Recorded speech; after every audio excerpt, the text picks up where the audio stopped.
In this video, we're going to be looking at factors of production. More specifically, we're going to be looking at the four types of factors of production: land, labor, capital, and enterprise, examples of these, and the reward accrued to each of these factors.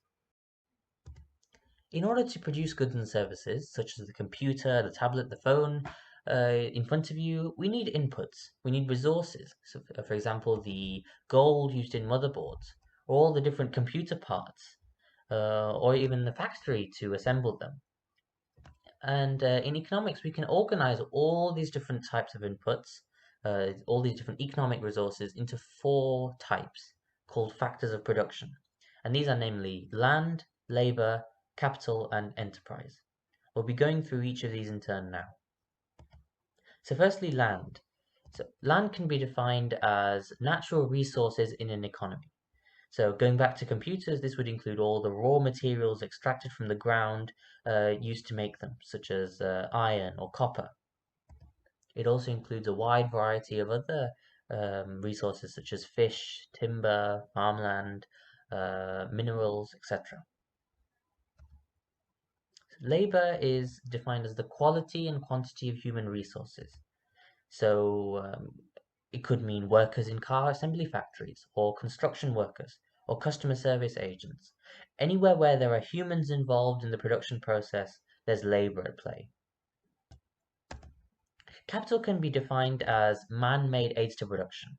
Unlike the definition of capital from a business studies perspective, maybe, the economic definition of capital refers to man-made objects or tools used to aid production.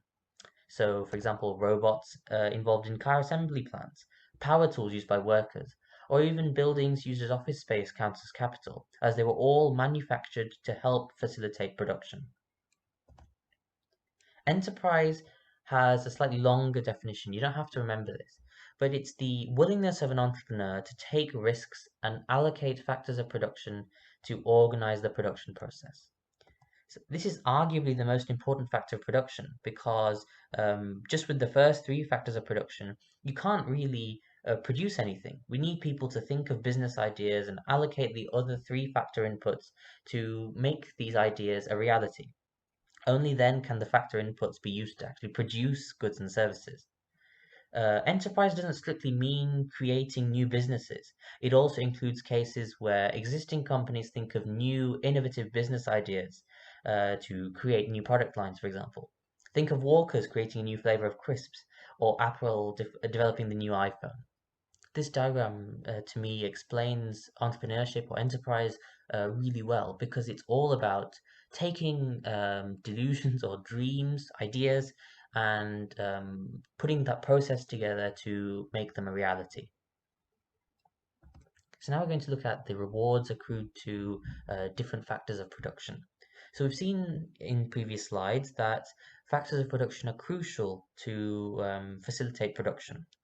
And so people who own factors of production ought to be rewarded for allowing people to use them productively to make new goods and services. Firstly, the reward accrued to land is often rent. If you own, say, a plot of land and you allow a building company to develop on that land to build a housing estate, then it's most likely that you're going to be paid rent because you've given that plot of land to the housing company and that's now being used in a production process. The reward accrued to labor is a wage. If you decide to get a job, then you're taking part in a production process, and therefore the reward that you receive for instead of staying at home but taking part in that production process is your wage, a salary. The reward accrued to capital is interest.